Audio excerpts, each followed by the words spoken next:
One of the biggest issues that most home service companies face is that they're working with these traditional digital marketing companies that are doing cookie cutter things out here. So we work with people's CRMs, Jobber, House Call Pro, Service Titan, like the big ones for home service, because that's really what they need. If you're paying for marketing, you need to know your customer acquisition costs. That's how you would know how many new customers you got year over year. And that's going to help grow that flywheel of customers coming in and returning. How can you help us, though, continue to help you? First, please subscribe to the channel. Like us. If you listen to the audio version, leave us a 5-star review wherever you can. If you see our posts, please share those posts, share the content, and link back to our law firm website, which helps us to continue our SEO marketing and grow our firm and help small business owners. All right, everybody, welcome back to another episode of the show. If you are listening to us on your favorite audio directory, maybe you're driving in your car, so don't do this while you're driving, but leave us a 5-star review whenever you can because it supports the show. If you're watching us on YouTube, we've been transferring more onto a video platform because that's where all the action's at. So please subscribe to the show and like us and, I don't know, ring bells or whatever you can do to get more eyeballs on the show and get more subscribers. And then we can hopefully do a little bit of monetization in the future and have more resources for our listeners.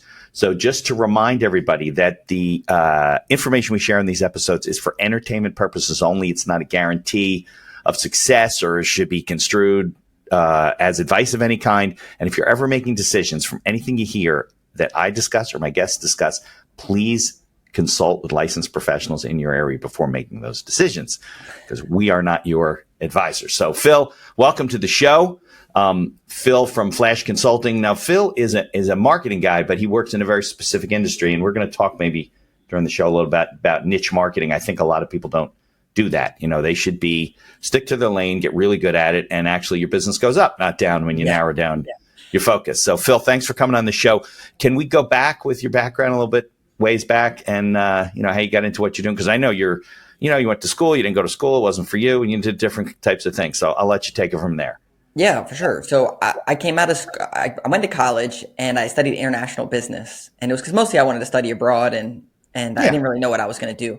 And I got an internship at Enterprise Rent-A-Car renting cars. My tie got sucked up in vacuums as I'm cleaning cars and trying to sell insurance or coverage and that kind of stuff. And I was a really big debt-free person, like pay off student loans, try to do all this. So I paid off my student loans. And then I started working at Enterprise as a branch manager, running a local service business, getting while paid you were in school or after you graduated? When I graduated, I went directly into Enterprise, and I was working there, getting paid off the bottom line. So I was analyzing the profit and loss, making adjustments, training my sales team, and I learned how to run a local service business through their management trainee program, like a $2 million business. Yeah. And I read a book, Rich Dad Poor Dad, and he said the number one skill you can learn is how to sell. And at this point, it was a little bit of sales, but a lot more management heavy. Right. So I decided I was going to go into their corporate office at Enterprise and sell fleet management services to home service companies that have large fleets. So these would be like $20 million business, $100 million businesses that have 20, 50 car trucks out on the road and they're not managing their fleet correct. So I went into the corporate office. I started selling. Well, so Phil, this was different than the way we think of enterprises renting cars. This was a different side of the business where they would literally manage the fleet for the business, the company. That's right. They would get a better buying proposition because they buy tons of vehicles from the manufacturer. Then they have a discount on the maintenance of the vehicles because they have all these connections with ASE certified technicians. Right. And then they would also sell them a lot better on the back end because they have a large distribution network. And the company didn't have to deal with it, worried about disposing of the vehicles or whatever. Exactly. So I go in and talk with these HVAC, plumbing, whatever businesses, talk with them about what they're doing. At the same time, I started a blog about personal finance and about me paying off my student loans. I actually bought my condo with cash when I was 25. Nice. And I was doing a lot of cool things with finances. And my wife is a kindergarten teacher. Okay. And her friends were like, how did you do this? Because we have all this debt. Right. And what do we do? So I started this blog. I learned how to build a WordPress website. I learned backlinking and SEO and email marketing and all the digital marketing stuff. I just basically did it myself for 4 years. Right. And I would go to these meetings with these owners of these businesses and ask them, what are you doing for marketing? And kind of tell them what I did. I ended up getting featured in Forbes and CNBC and Yahoo Finance and all these cool things through this blog. And I was at the point where I didn't like necessarily what I was doing as corporate, blah, blah. So I quit my job. Okay. I wanted to say I was going to focus on my blog full time, and I bought a tiny school bus and I made a little tiny home, and I Okay. traveled around the country Okay. making content, doing news interviews, Nice. and all So that. that's like tiny homes. You see that stuff on TV Literally about. like that. Literally like that. So then I was doing that. I was like, okay, maybe Do you this have any, blog's Phil? gonna. Do you have any like YouTube videos of you like Yes. renovating the Yeah, I bus? have all this stuff. Oh, so So we got to put some links in the show notes to yeah. that So because Phil I Risher. listen, I watch all those videos all the time, both restoration stuff, like antique restoration stuff, and the conversions of all these Yeah. vans and school buses. So yeah, we got to put some links in the show Yeah. notes. So Phil Risher, my YouTube channel, I think that video probably has like 30 or 40,000 views of like my bus transformation. Okay. So when I came back from that trip, I was thinking to myself like, okay, my blog's going to take off, all this stuff's going to take off, but it never really got to the point. And one of my clients that I was selling fleet management services to was a $3 million home service business, Okay. and he was like, "Hey, Like I an need AJ Perry type of company, like they were big. yeah." Well, he was $3 million, so he had Okay. maybe like 30, 40 employees, like a decent size. That's like, but that's a local. That's not a national company. Yeah, That's a no, it was local. local home Yeah, for service that business. size, right? Yeah. Yeah. And he was, been in business for 20 some years. He's like, Yeah. "Hey, I You need back? someone to come in We and like," lost you a little bit. Okay. he's like, I need someone to come in and like really kick it. So I went to work there as his director of business development. Yeah. And in the first month, all my worlds collided. My enterprise experience of running a local service business, and then my digital marketing experience, everything was like ready Yeah. to roll. So in the first year, he went from 3 million to 4 million in revenue, from 300,000 to 900,000 in profit. Okay.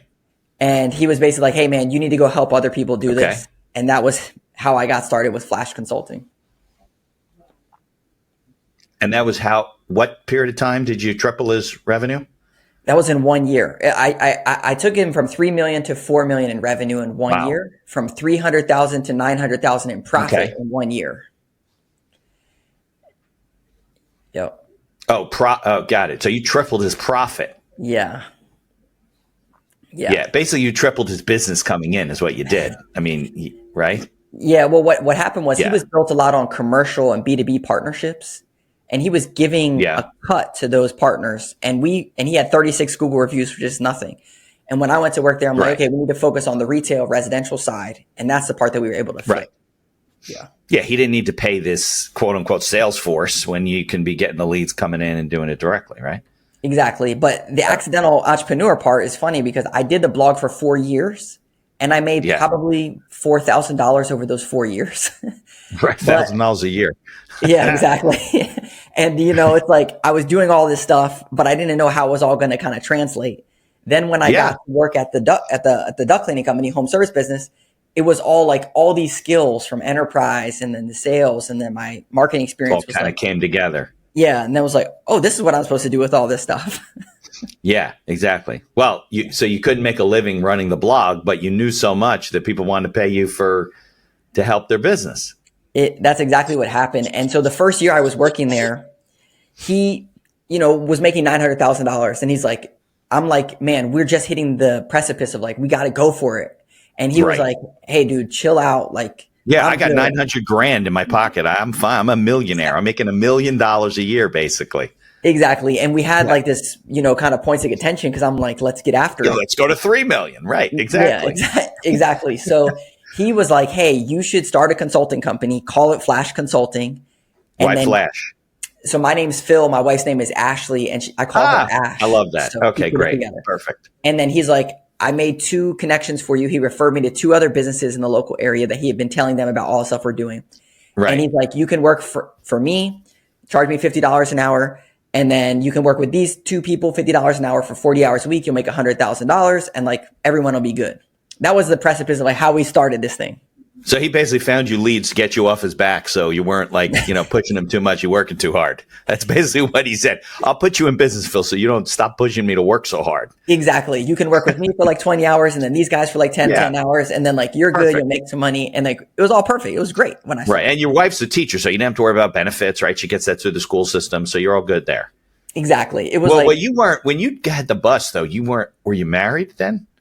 so my wife and I met in high school and we dated for a while, but I wanted to do this stuff and she's, working and stuff. She's more like Yeah, she can't travel with you in the bus and work do school via Zoom, right? So exactly. And she's more of a bed and breakfast person. I'm more of like a, wild live in the guy. bus and shower once a month guy. Yeah, exactly. Yeah, exactly. All right, cool. So so that is a good accidental entrepreneur story, because you're doing, and the funny thing is, you can have a blog and you can get some following and you can teach people all this stuff. They're not going to do it themselves. They just don't. They can't get out of their own way. Their whole life's going on. I have clients with they got all the parts. They got great vision and unless we bring in a consultant to help them with these different things, it never really gets together, because there's always another fire that happens in the middle that they got to deal with. That's like the entrepreneurial myth. You can't, as an entrepreneur, I think, right, you have to work as hard as you can to get all the shit off your desk as fast as you possibly can, so you can just focus on growing the business and let everyone else deal with, keep everything going and have this machine going, which you now are, right? Yes. This marketing machine, because they're going to drop the ball themselves for sure. Yeah, there's a really good book called Buy Back Your Time from Dan Martell. And he has this he has this 5-rung replacement ladder, and most people skip most of these steps. And I was one of these people. About a year ago, I read this book and I read it 4 times, and it has transformed my business and my life. The first rung on that ladder is an admin person. And in home service in particular, they always skip this step. They go right to, let me get another technician to help me, and I'll still do all the admin stuff. But the admin is so important, because they got to answer the phones. They got to do all your invoicing, do your dispatching, answer your emails, all the little things that are $10 tasks that you as a business owner shouldn't be doing. Most people skip this, me included. So I had to hire an admin about 12 months ago. Yeah, because you should be getting $100 an hour and you're doing $10, $20 an hour work. It's crazy if you think about it. And most people just say, oh, well, it takes me 5 minutes. Nobody values their time. Yeah. That's the problem, Phil, right? Nobody values their time. Yeah. Exactly. They're like, oh, it takes me 5 minutes to do it. Hey, can you hear me? We have a little bit of connection issue. Yeah. Yeah, I can hear you. Can you hear me? Are you back? Yeah. It's weird. I think are you on a wireless connection? Yeah. Can you hear me now? Yeah, I can hear you. Yeah. Okay. I think Riverside will take care of the back and forth, but yeah, go ahead. So the admin, most people miss that. The second one is delivery, which most people, they hire another technician, so they get that. The third one is marketing, which is kind of what you're saying. Like, a lot of people, they are all over the place, or they're the visionary, but they have all these fractional things that they're doing, that they're still the marketing point person trying to make all this stuff happen. The fourth rung is sales. They're usually the number one salesperson trying to do all the sales. And then the fifth one is management. And when you start to work up the ladder and replace yourself, you got to take these things off your seat, which I've been focusing on in my business. But that's what a lot of people have to do. Right. Mm-hmm. Oh, I'm definitely going to recommend that book. I'm going to read it myself. Yeah, it's exactly what I say to everybody. You got to be able to be the guy who can move down the street for a month, right?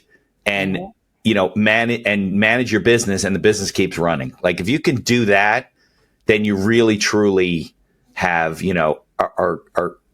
built a company that can support what you're doing. Look, I'm a solo practitioner, right? As a lawyer, I can't just outsource all of my legal services. People want me to do the services, and a lot of lawyers do this too, just like in home services, right? Is that you focus on developing business, then you get real busy, and then you stop focusing on the business development because you're busy.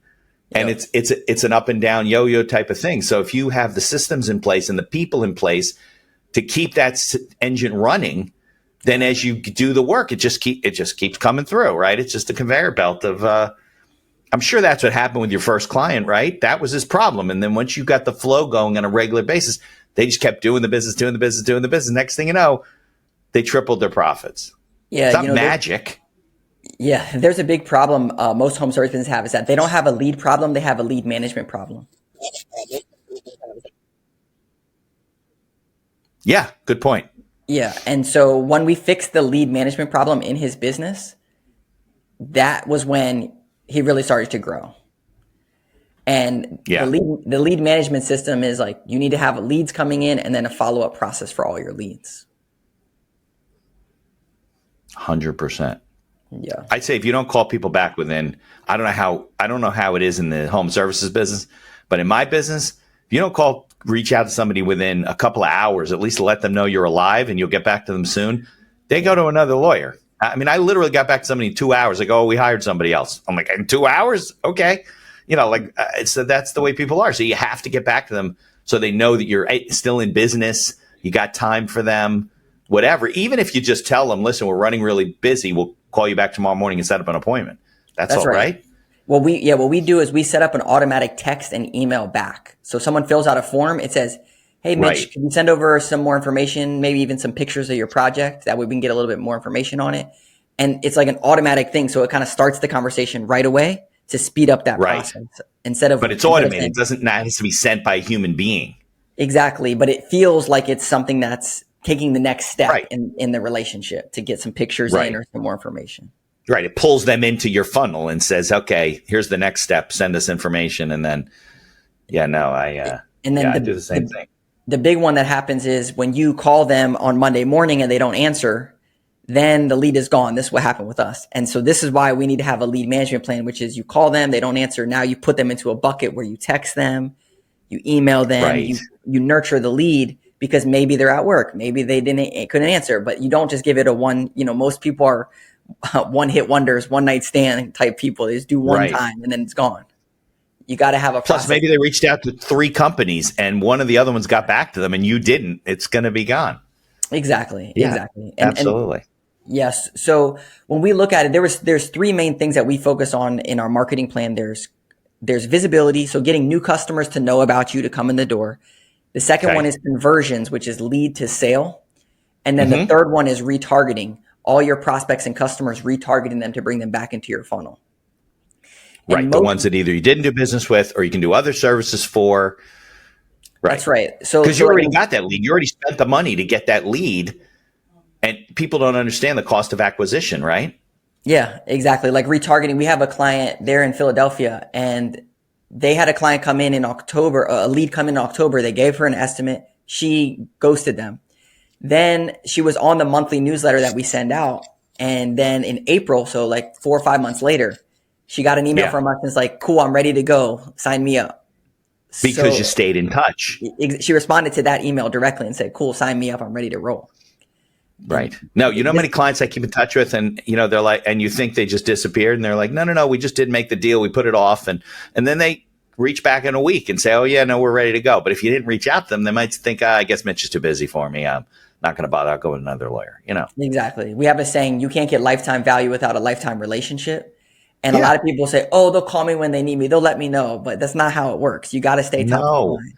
Yeah, because we are bombarded. Think about the information that we are bombarded with into our brains on a daily basis, right? We get hundreds of emails. If you're looking at social media, it's flying by your face. You got this going on, this going on. You expect them to, on their own, remember you? Exactly. And, when they remember the plumber when the pipe bursts or, when it's an emergency. But beyond that, if it's home improvement and something they're looking to do, they got to deal with all their own stuff every day. There's stuff at work. There's stuff with their kids. I don't know why it is. It's like intuitive, but people don't take that into effect. That if you look at your own life, think about all the stuff that you deal with and you can't even keep up with.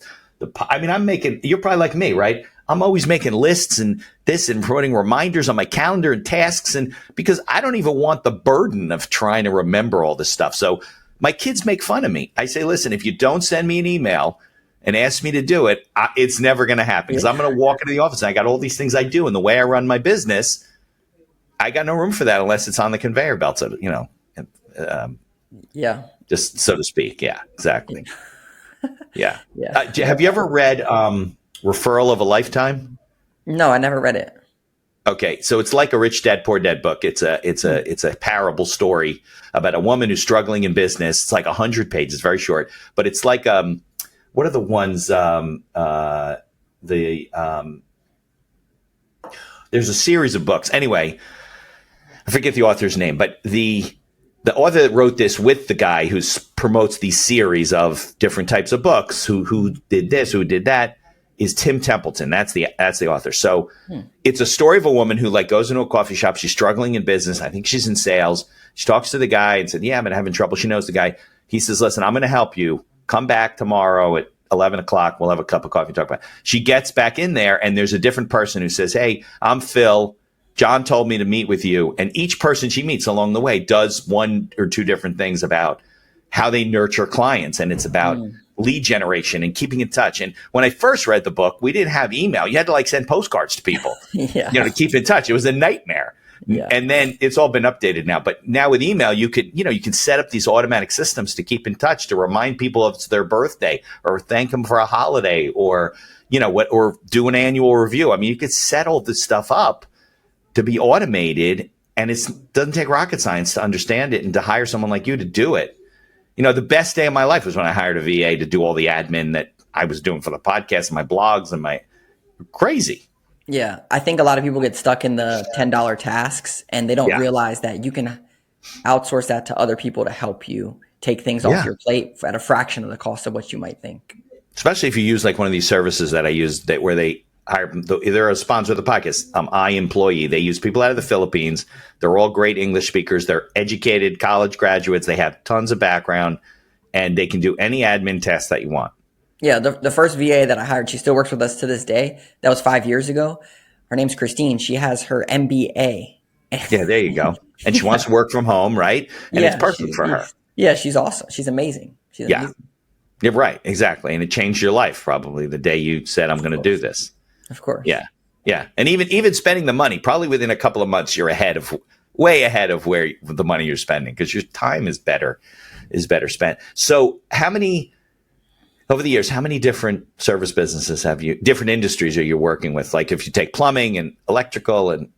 Yeah, industries, at least like 15 or 20 different ones. Yeah, all home like services business, right? Yeah, home services are bread and butter because it's more like B2C style. Residential is like everything that we do. Right. Much different than B2B, but like, gutter cleaning companies, basement waterproofing companies, custom closet companies, like all restoration companies, air duct cleaning. There's a bunch of different, verticals. Yeah, window cleaning. Right, exactly. Yeah, pressure washing. Power washing. Right, of course. Yeah. Yeah. So I do a lot of work with Jobber. Sure. Which is they're a CRM for home service businesses. And they have a lot of pressure washing, gutter cleaning type clients, HVAC, plumbing, electrical. And it's just a wide range of people that do a lot of cool things. So you're not using Jobber. You mean you're working for Jobber? One of the biggest issues that most home service companies face is that they're working with these traditional digital marketing companies that are doing cookie cutter things out here. Yeah. But they have a CRM with a bunch of data in it that they're not using or pulling return on ad spend or like tracking results. And then they have automations where the automations can tie all the stuff together with their CRM, right? Like a lead comes in, well, it needs to go to your CRM. Then you send them an estimate in your CRM. It needs to go into an automation nurture sequence, right? It kind of like makes this whole flywheel. So we work with people's CRMs, Jobber, House Call Pro, Service Titan, like the big ones for home service, because that's really what they need. They need to know that they spent $2,000 on Google Ads and they made $20,000. So let's do more of that. Got it. And you set up that whole system for them. Like they might be using Jobber or whatever, but they're not using it effectively. Yeah. I experienced this too. In most companies, they're using about like maybe 50, 60% of it. And what they're not doing is, this is the biggest one, is the reporting in your CRM is gold for your marketing. Yeah, because you track things. You're just shooting from the hip if you don't know what's working, what's not working. Exactly. We have like 4 or 5 big numbers that we look at. The first one is leads year over year. So if you're paying for marketing, you want to see, I got 100 leads last year and I got 110. So I'm growing my leads by 10%. Right. Yeah. Then you want to know how many jobs that you ran, because just because you got more leads, they might be terrible leads. That's a conversion ratio, right? Exactly. So you want to make sure that they're good leads. So how many jobs did I run year over year? Then you want to know how many quotes that you generated, because just because you went on a job doesn't mean you generated an estimate or a quote. Right. Okay. Because that's like step 2, right? You get the lead first, then you get the appointment, and then you go out. And if you don't get a quote, you miss step 3. Exactly. And then you want to track your total sales, obviously year over year. Yeah. And then the last one is new customers, which is so important, because if you just rely on all your past customers, great. But if you're paying for marketing, you need to know your customer acquisition costs. So that's how you would know how many new customers you got year over year. And that's going to help grow that flywheel of customers coming in and returning. Right. Yeah. And that's why you have to stay in touch with your old customers, because your acquisition costs are already in them. Exactly. You don't have more acquisition costs for existing customers, so you need to keep working them. Exactly. And this is, if you're a home service business listening to this, this is the main issue, is that you have a digital marketer that doesn't care about any of those numbers. They're not looking at anything. They're not Right. they're not going into the data. And this was the issue that I had, which is why I started the company, because once I fixed this in that home service business, then they started to grow. And every single time when we look at the numbers, it's like, it's just the numbers game, but you need someone to tie it all together. And most of the time the home service business is the owner's trying to figure all the stuff out. Right. He's trying to make decisions with no information. Exactly. So how do you track like when one thing's work with certain kind of ads or a vertical's working versus not? How do you figure that out? I'll give you a perfect example of this. So we have another home service business that we're working with, and they were running about $3,000 in Google ads when we started working together. So what we do is the Google ads, we set up a custom tracking phone number and a landing page. So the ads go to a specific page, and the only way that someone's going to get to that page is through the ads. Got it. On that page, we have the tracking phone number and a tracking form.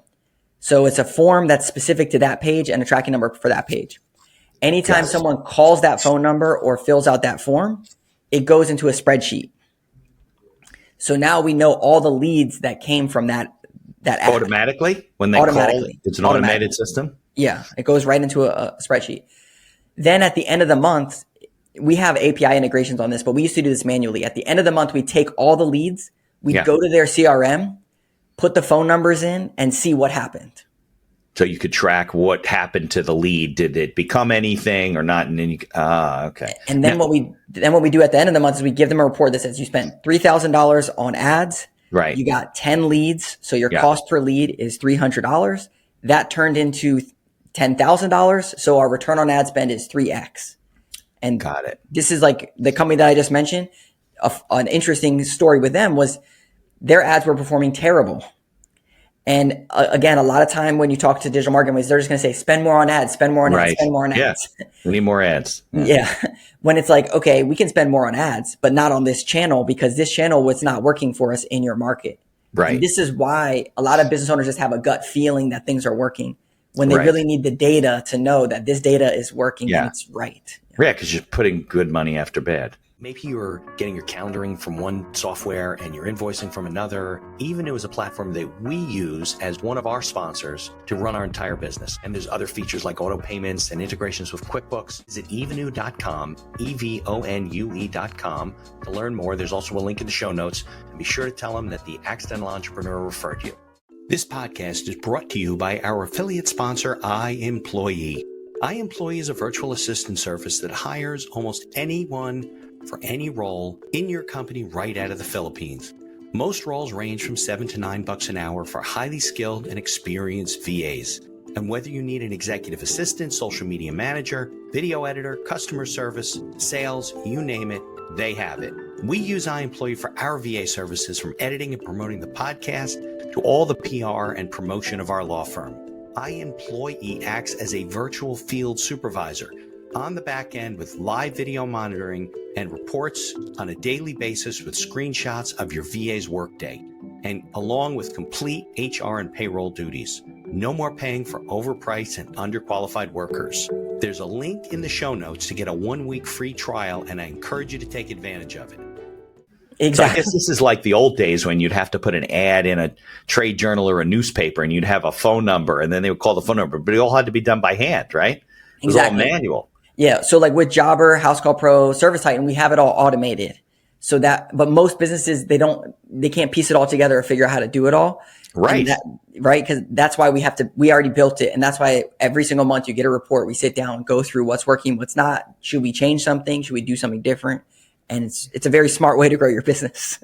Now, where do all the phone numbers come from? You constantly... Yeah, no, it's not a constant change. So like, let's say we set up a Google Ads campaign. Then we just set up one tracking number for Google Ads. Okay. So then it's just like, this is our Google Ads phone number, Facebook Meta Ads, whatever. So it might be a couple of different channels. So it's a couple of different phones. You keep those phone numbers. Exactly, yeah. Because I thought every time you put a new ad, you have a new phone number, and then it gets crazy, right? You don't need that granular stuff. No, because to make decisions. Yeah, you can. Like, let's say we work with some HVAC contractors. They do HVAC, plumbing, and electrical, and they want 3 different campaigns. Right. Then you would have 3 separate landing pages and 3 different tracking phone numbers and tracking forms. Right. So that way it's an easy way to keep it clean, separate, and then Yeah. campaigns. Like There's some maybe in other, counties, like in New Jersey, you might be doing Union County for one and Essex County for another and Middlesex, right? Because you want to know your areas or no? what I'm explaining right now is like a much more manual process, just so someone might be able to do it. There is ways to use like UTM parameters and other things to fully track everything all the way through and not have all these phone numbers all over the place. But for someone who's just trying to do this themselves or a basic game plan, this is what will work. Yeah. Yeah. I think a lot of small business owners don't realize that you don't need to be a large corporation to be able to do this stuff and track it properly nowadays because of all these systems and Yeah. What you can do, here's a very simple way. You go to Google Forms. Okay. You set up a Google form and you connect it with a Google Sheet. Yeah. Right. And every then time they fill out the form, it adds it to the sheet. I do that for certain things. Yeah. Okay. So you put that on a landing page, a separate page on your website, flashconsulting.com/Google ad. You put that form on there. And then now you have this form to spreadsheet situation. Right. And then you use a tool like CallRail is one where you can get phone numbers, put the tracking phone number, and now you're all good. CallRail to the Google Sheet. You mean it finds their phone number, basically. CallRail is a way that you can get tracking numbers for your business. Ah, okay. Yeah. Got it. Okay. That makes sense. Yeah. I think that a lot of the stuff that people do is, well, let me get rid of this guy, is, I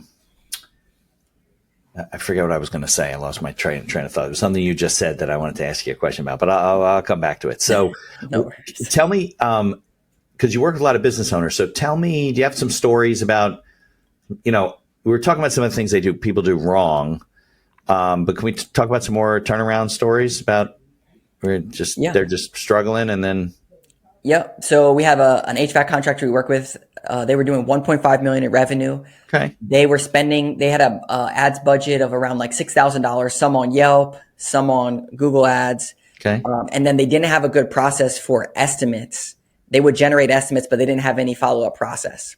Then they weren't doing any retargeting to their past customers. Right. So it's pretty much the typical home service business. Like they're not keeping in touch, not following up. Yeah. Exactly. So what we did was we came in, we set up the Google Ads tracking parameters, and we figured out, okay, how are we going to track this stuff? What's working? What's not? What do we need to ramp up, ramp down? Then we set up the numbers, leads, jobs, quotes, so we could track how many estimates they're generating. And we set up an estimate nurture sequence. So when they send out an estimate for a new HVAC unit, they didn't have a process to follow up. They just relied on the salesperson to follow up on that. Well, what we did was we put it into a 14-day estimate follow-up process, and we put an expiration date on their estimates. So they went from 46% close rate to 58% close rate. So they closed 12% more estimates by following up with an estimate nurture sequence. Got it. And if the thing, so what would happen if the estimate expired? If the estimate expired, the goal is to get them to a yes or no. Right. You want to get call to action and get it closed one way or the other. So if it expires, then it would go into the next step, which is our monthly email that we would send out a newsletter to follow up on. Got it. So the email newsletter, they weren't sending out any email newsletters, and we set one up for one per month. And that estimate newsletter, that email newsletter generated $253,000 in additional revenue over 12 months. And overall, they went from 1.5 million to 3 million in 12 months just by doing these things. Just by keeping in touch, because they weren't doing anything. They weren't keeping in touch with anybody. They weren't tracking their Google ads. Yeah, they weren't tracking any of their ad spend on the front end, so we could easily dial up or dial down what was working. They weren't nurturing their estimates, and they weren't following up with their past customers. And we put these pieces in place, and then they doubled revenue. I think it's interesting. A lot of guys in your business, on the marketing side of it, they like figured it out for themselves, and then something happened where somebody said, "Hey, can you do that for me?" And then next thing you know, they got 20 people that want to work with them because whatever they were doing, they figured, like you figured it out, and people were like, "Well, I'm never going to figure this out." And but it just amazes me though how many people are in your business that really don't. I don't think they do it intentionally, but they're selling a lot of services that aren't really doing for the business owner what they could be doing. Maybe it's a pretty website. Law is basically huge for this, by the way. You can find tons of beautiful websites that do nothing for the law firms except being a billboard on a highway that nobody's driving down, type of thing. Exactly.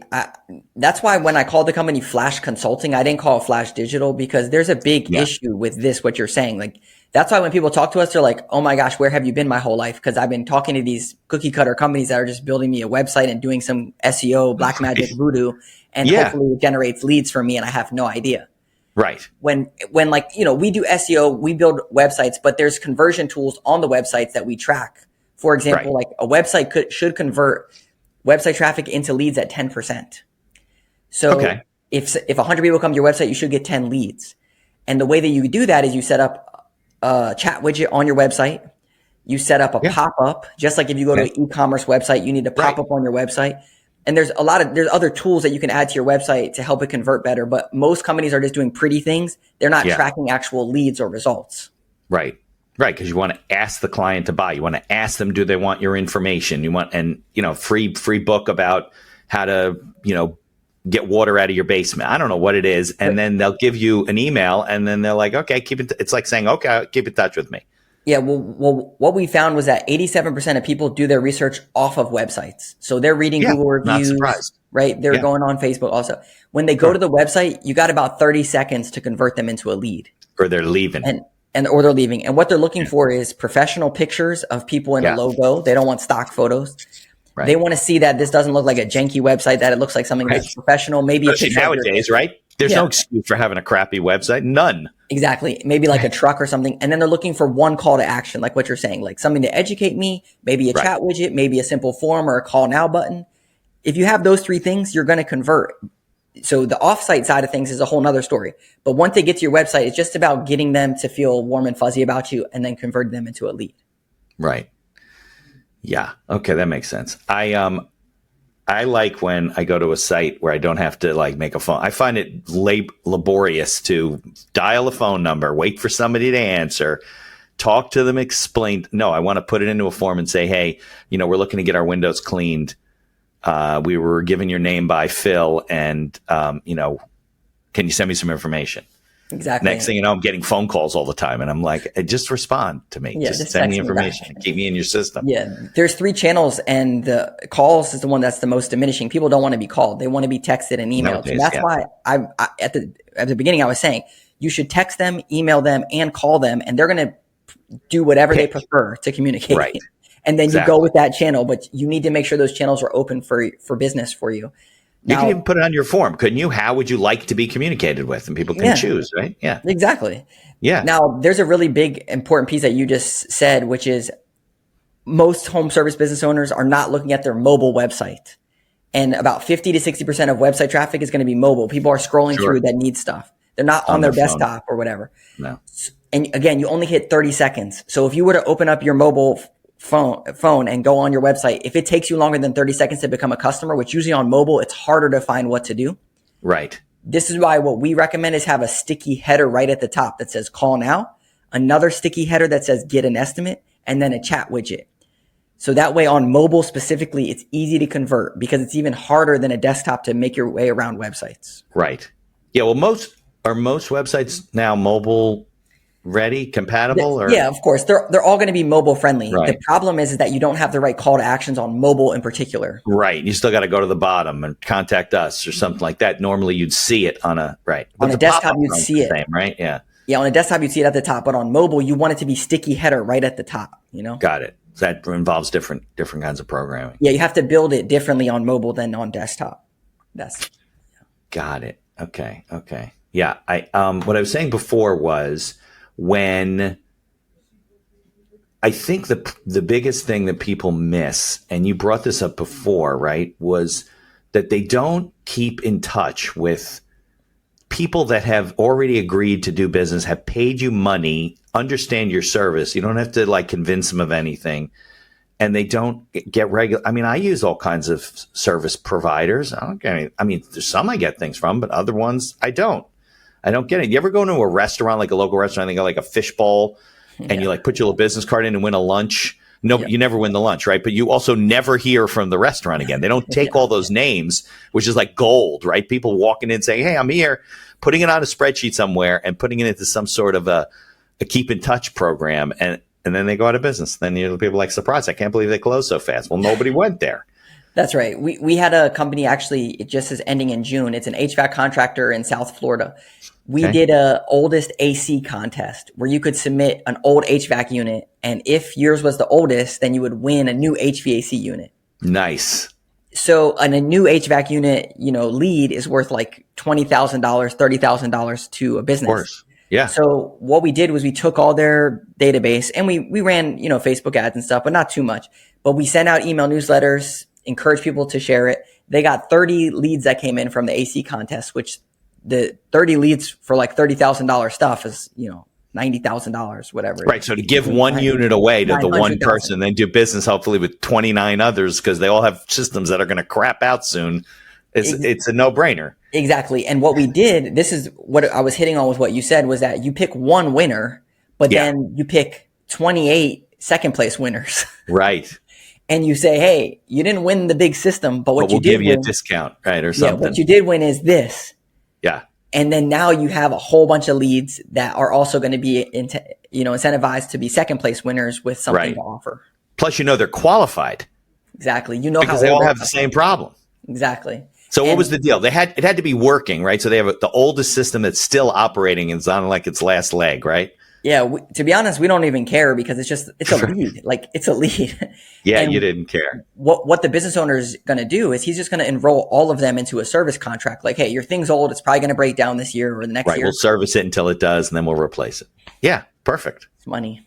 Yeah, I love contract subscription-based models, right? Because first of all, it keeps you in touch with the customer.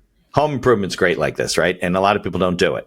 The guys that do are like landscapers and things like that. But, for the most part, your plumber, they should have like a small fee. And every year they just come and do a checklist or send you a checklist. They check off anything that's going on in the house and then it develops business. And even if it doesn't, it's just a nice service for the customer. It keeps them not, sticking with you.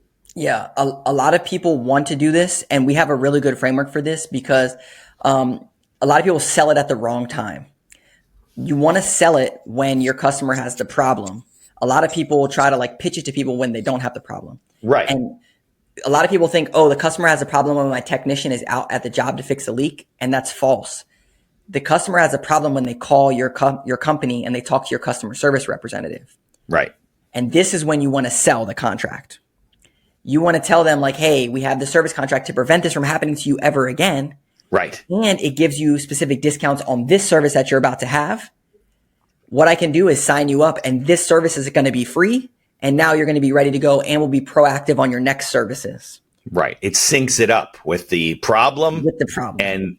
And the solution. Right, because you're selling at the wrong point in the process. Exactly. So we recommend have the customer service representative roll it out and then have the technician, don't worry about selling it, but give your customer service representative a spiff or something initially. And most people get this wrong. But this is what actually works. Another HVAC contractor we work with, they went from 250 service contracts to 3,000 service contracts by doing this. And that was in 2 years. Right. Just by moving it to the right point in the process. Yep. Yeah. No. I do the same thing. I have ongoing, contracts with clients. And I say, listen, if you could do it this way, but if you go this way, it's basically the same amount of money in this first year, save a little bit of money. But ongoing, you're better off. We keep in touch. We'll stay on top of everything, make sure it's all good. Now, I know that reviews could be Google, could be different, right? Different reviews are very valuable to customers. Like people Google me and they see I have more reviews than anybody in the area and they're good reviews and whatever. Yeah. How do you set up a system that gets reviews on a regular basis? Yeah. People get this one wrong too about the point of the point of review. So I started working Attorneys get it wrong all the time. Yeah, I started working at the home service business, $3 million. They had 36 Google reviews, like I mentioned. Right. In the first year, they went to 1,000 Google reviews. Now, this has been 7 years later, they're at 4,636 reviews. Right. But people didn't just give them a review because they did a good job. So how do you get them to do it? So a lot of business owners say, oh, I just have an automation set up that's going to text these people. Like, that's okay, but that's not the process. The process is you just fix their home and they are so happy that you fixed their home. You've been in their home for 2 hours. Now they trust you because you've been walking around their house. You didn't steal anything and you fixed their stuff. And they're so happy that Mitch came to my house and gave me this great service. That's when you ask for a review. Right. And this is when you incentivize your technician to get a review. You make a QR code thing like this, Right. put it on their iPad, have them screenshot it, whatever, and then say, hey, Mitch, I got two things for you. First, how was everything with my service? I hope that I was able to solve your problem and give you excellent service. Yeah, it was great. Do you mind leaving me a review? It lets my boss know that I'm doing a good job. You can just scan this QR code. It Right. takes 2 Should be a seconds. point of sale. Right. Exactly. Then, hey, I got it. How did you want to take care of this invoice, whatever? But most people get this wrong. They just default to the automation, which is not bad, but you don't hit them at the point of. Right. It's like they're afraid to ask. Right. Exactly. And another piece of this, Mitch, people will leave reviews for Mitch, not necessarily for your company. Right. They want to say Mitch did a great job. They don't want to just say the company. It's the relationship piece that they want. Right. Mitch, the technician, he's great. You ought to get him. Right. Exactly. And that's why people miss this. So the process is after the service, you need to ingrain reviews inside of your culture, and you need to have a process to get reviews. Another layer to this would be like have a technician scoreboard back at the office to whoever gets the most reviews. They're on a scoreboard. And then once you get 100 reviews, you get something, maybe a plaque or something like that. All these things we did. But the first thing is just start with getting reviews for your business. Right. But then it becomes like a sales contest. It's a review contest. Exactly. Yeah. Right. Exactly. Yeah. I think it does so much for your SEO, for, people finding you and stuff. So when we talk about SEO, there's a big shift going on in AI search. Mm-hmm. And like Google just rolled out AI mode, ChatGPT, Perplexity, Grok, all these other platforms that people are starting to utilize for home service search. And we did a lot of studies on this. I had Neil Patel on my show, who's like the OG SEO person. I had Marcus Sheridan, who's another OG SEO person. And I asked him a lot about this, and we've done a lot of studies.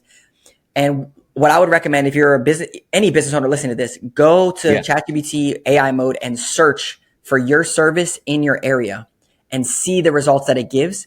And then ask this qualifying question, how did you come up with these results? It's going to tell you how it came up with the results. And then ask, how can I rank higher on these results for my business? And if you didn't show up, why didn't you show my business? Oh, that's very good. So you're asking, what are the top, 20, plumbing companies? I'm a plumbing company in my area. And then you're going to ask them, how did you come up with that? How do you get higher? And why am I not on the list? Exactly. And usually what it's going to say is advice. Usually it's going to say something about reviews. So it's still pulling reviews, which is why they're important. But there's a really, really small thing that most home service business owners and business owners in general are missing, and that is content. Yeah. Content for AI search is going to be king, and here's why. Yeah. AI search is built on these large language models. So they're trained by the content that's out there that's getting fed in. Yeah. So if you can create unique content as a subject matter expert that's going to train these large language models and build authority for your brand, it's going to recognize that in the search engine results. Yeah. And what happens is a lot of people right now, specifically home service businesses, they're just saying, oh, I have 4,000 reviews, I'm good. And a company that has 400 reviews or 4D reviews is going to go and dominate on content. And then they're going to be the kings in the next layer because they're the authority in the space. And it's a big land grab that's happening. Yeah, I think when I started doing a blog, which I had, dropped off, and then started putting an article out every week about different business topics, different legal topics, whatever, it definitely I saw an improvement. People, because you're right, these models, these algorithms, they just want to eat up content. But that's hard too. So how do you, the word's not automate, but how do you continue to create content? Yeah, we solve this for customers. So here's the game plan. So remember those tracking numbers I told you? Yeah. Tracking numbers. They're recorded. Okay. They have transcripts. Those calls have transcripts. Okay. So first, take any transcript or call that's over 5 minutes, go to ChatGPT and turn it into a blog post because it's unique content. Meaning you saying, here's my content. It's like I've done that before too. Where I wrote an article. I'm not a great writer, but I write really good contracts. And I put it in ChatGPT and said, write this into an article. And it does a great job. Exactly. So that's the first thing. Second, take that call transcript and go to ChatGPT and say, turn this into 10 hooks for video content. So now you're getting your real customer questions that customers are really asking, and you're going to turn this into video. So what we do, we get on a call actually on Riverside with our customers, and we say, hey, Mitch, here's your first hook. Most people don't know this, but there's one reason why their HVAC unit's going to break this summer. That's a hook. Okay. Then we say, Mitch, what is that reason? What would you say? It's going to be because they didn't get a spring tune up or whatever it is. So then, Mitch, you're going to give the solution and solve the problem. Right. Then you're going to agitate. You're going to say, don't let your HVAC unit go out this summer. So agitate the problem. Then the solution. Send us a message. We're doing free spring tune-ups or discounted or $59 spring tune-ups in your area. Send us a message and we'll get you on the schedule in 24 hours. So we walk them through that process. And it's usually like a 1 hour call like this. We walk them through this process and they get 10 to 15 social media content pieces out of it.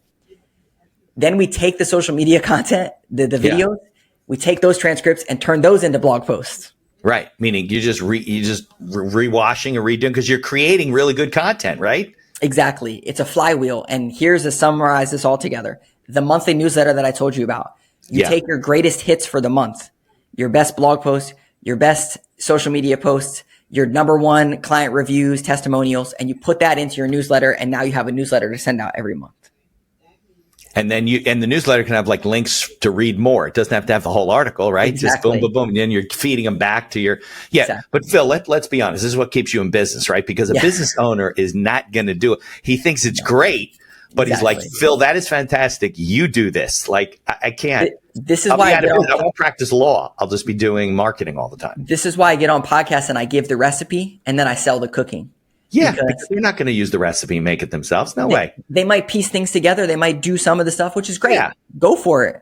But if you want someone that's done it and has a predictable outcome and a recipe that's going to work, then that's why they work. Call us. Yeah. And if you really want to jump ahead and get things really moving. Exactly. If you don't want to be the guy who's making 900,000 now, it's enough for him. He's good, Phil. I'm going to find you some other people to work, but that's fine. Look, that's a choice, right? Yeah. Yeah, absolutely. No, I think it's really good. I think actually I'm going to talk to my VA because I can take the transcripts from all the podcasts, and we've never done this before, throw it in ChatGPT and create articles about like this would be a great episode because it gives so much really good, usable advice for people that need to jumpstart their business. I'll give you one more, Mitch. This one is butter. Gold. All right. Gold. All right. Yeah. So, all right. So there's a tool called Delphi, DELPHI.ai. Okay. We have this. So I have over 800 videos on my YouTube channel of things that I've made and podcast interviews and stuff that I've been on. You sync your Delphi. It's like 30, $40 a month. You sync it with your YouTube, your Google Drive, your LinkedIn, whatever you have this platform's on. And it trains an AI on you. Everything you've ever said, everything you've ever done. And then we use this internally with my team. They can ask it any question and it's like talking to me. So meaning it takes everything from Word documents to videos to stuff on YouTube to posts that you have on just everything. Everything. And there's no layer of ChatGPT. It's just whatever I've ever said, it's going to only pull that information. And so it's create a personal database. Exactly. Yeah. And you can interact with it via text. You can interact with it via a call. So you can call it and talk to it. And what you can do as a business, I can give it to my team, obviously, but then I could sell this to people and say, hey, you have an instant consultant in your pocket. Just ask it any question you want. It's going to tell you what to do. Right. This is the part that most businesses miss. Because when I share this with the home service business owners, they're like, I want that because all my team asked me these million questions. Right. But if you're not doing content now, you're not going to be able to train anything. Yeah. You had nothing to put in there. Exactly. Yeah. And this is where everything's shifting to, and people are going to be left behind because they're not going to have AI avatars of themselves. They're not going to be able to train their team. They're going to still be in the same mundane thing that they're doing. Because they didn't create the content so people should be appearing on podcasts, writing articles, having company. But it must be a huge tool for you because if you're wanting to get to know a client and they have enough information for you to start putting things together, right? Exactly. So what do you have, like a corporate account, and then you could just plug into anybody you want? So each of our clients, we have a GPT. We train these My GPTs that are trained on each client. Right. So then our SOPs have a GPT. So we put them in together and we say, this client, this SOP, do this. So you just have robots working for you and there's no people. You don't need it. It just does it for you. We have a team of 14. But we have a lot of automation and AI because everyone wants to use AI and how can we use this to automate processes. But at the end of the day, when it comes to because people might hear this and they're like, oh, well, does this actually work? With SEO in particular, like kind of the content that we're talking about, if you work with an SEO company, you want to ask them this question: how are you going to track performance? And this was the biggest issue that I had too, because everyone, it's all black magic and voodoo, and then everyone's just using ChatGPT fluff. So we track keywords every single week to know if we're ranking higher or not. And then we put that and we share that with the client to say, this is working or it's not working. So don't just do all this stuff and ask ChatGPT to write a million things for you, and it's not actually helping you rank higher and get more leads for your business. So you got to have that qualifier. Yeah, you got to know why you're doing it and how you're doing it if you're doing it right. Exactly. It all comes back to data. Oh, yeah. Well, everything is data, right? That's how ChatGPT, that's all these things work. The more information you have, the better decision you can make. All right. So, Phil, I can't thank you enough for joining me. I guess you're not only can they go to your website, you're on LinkedIn, Facebook, YouTube. Obviously YouTube. We're definitely going to put a link to the bus transformation. I definitely want to. You still have the bus? Yeah. We ended up donating it because, like I said, my wife is more of a bed and breakfast type person. So it's like, nice. When am I going to get out there? Yeah. It's funny because I assume all your employees are virtual, right? They're not, you don't like have an office somewhere. Yeah, so, we're all remote. Yeah. So you could have been in your bus, like traveling around and just doing what you're doing. Now, I have an email newsletter. We have affiliate partnerships with Jobber and all this stuff. It's like, if I, 10, 12 years in the making from when I had this vision back at the blog. Yeah. But, it all comes together. But yes, I could be living in a bus right now. Right. Well, I guess if you do it again, you'd do a nice RV instead of a school bus. Yeah, exactly. A little bit better. Exactly. All right. So I can't thank you enough again. We will put all these links in the show notes. I will definitely take this transcript and let's see what we get out of it. I'm going to talk to my VA about it because, we're always driving for content. My content's always about the law practice and, for business owners and legal stuff. But if we could take all of this content and then eventually I guess I could tell ChatGPT, hey, you made all these articles. Let's make a book out of it. Like a coffee table book, I'm telling you. Like, why am I doing all this work myself? I was like, I got to write this book. And then I was like, I can have someone else write the book. There's actually a guy, I'm giving a little bit of a plug. He was on the show and he does memoirs, right? So if you have your grandfathers in World War II and you want to capture a story, he would do it, but it's expensive. He spends, 15, 20 grand. He's meeting with them all the time, writing all the stuff. He just created this website. It's called Nara. And I think it's in beta version, Narra.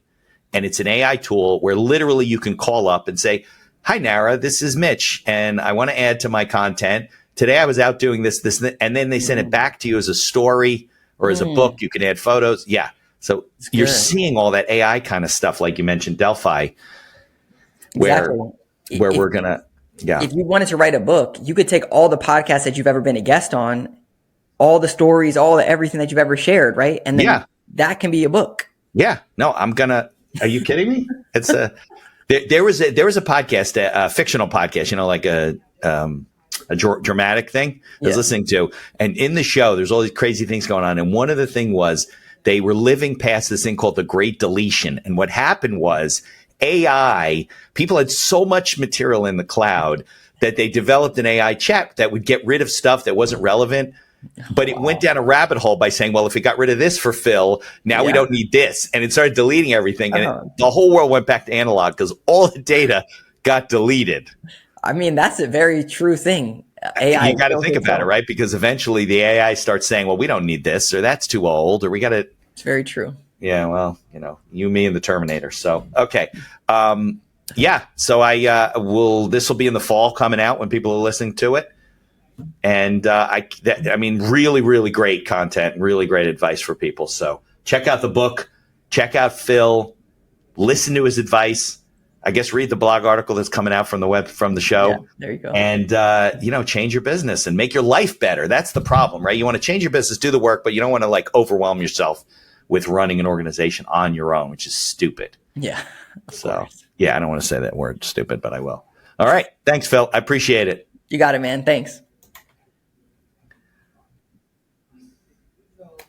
In addition to being a podcast host, I'm also a small business attorney, mostly providing legal services in New York and New Jersey. With over 3 decades of experience, we can handle most transactional issues. So if you're watching the show and you encounter some sort of legal issue, reach out to us and visit our website, beinhakerlaw.com. Thanks for tuning into the show and for continuing to support us.